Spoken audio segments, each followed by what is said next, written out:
Donc c'est en 2015 que les élus départementaux ont été confrontés à une crise économique qui a fortement touché l'élevage isérois. Et c'est là où ils ont décidé d'arriver à mieux mailler la production locale avec la consommation locale pour aboutir à une meilleure rémunération des producteurs. Donc la démarche d'éleveurs de saveurs s'inscrit tout à fait dans cet axe politique-là et elle a donc été soutenue depuis son démarrage par les élus départementaux. Le projet éleveurs de saveurs iséroises a démarré suite à la demande de bouchers qui souhaitaient introduire de la viande locale dans leur boutique. Ils sont revenus vers la chambre de métier pour se faire accompagner, se faire aider dans cette démarche. Le premier postulat, c'était de les aider à mieux connaître la production agricole à travers une formation. Le deuxième niveau a consisté à les aider à formaliser un cahier des charges. Ce cahier des charges a été transmis à un technicien chambre d'agriculture avec lequel on avait l'habitude de travailler. Et le troisième niveau d'intervention a été de les aider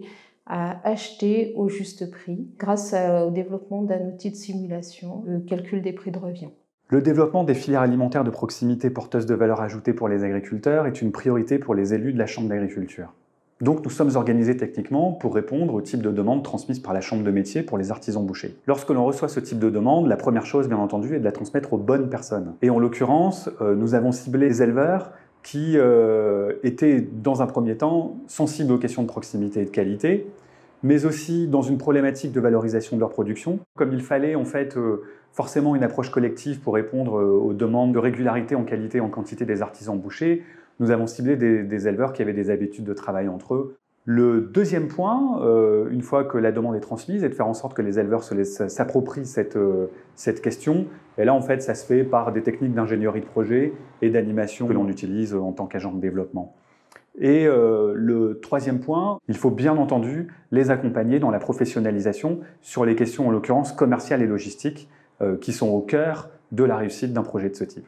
Suite à la proposition de la Chambre d'agriculture qui a été posée aux deux syndicats de race majoritaires de l'Isère, Charolais et Limousin. Les deux syndicats de race ont travaillé là-dessus. Il est sorti un groupe de 14 personnes qui étaient intéressées. Avec l'aide de la Chambre d'agriculture, nous avons travaillé et on s'est rendu compte qu'il fallait tout de suite se structurer. L'association éleveurs de saveurs a été créée. 14 éleveurs ont démarré, 7 Charolais, 7 Limousins. Nous avons commencé tout de suite à travailler dessus, un cahier des charges, qu'est-ce que nos clients recherchaient, qu'est-ce qu'on était capable de faire, et aussi la qualité pour pouvoir livrer un produit homogène.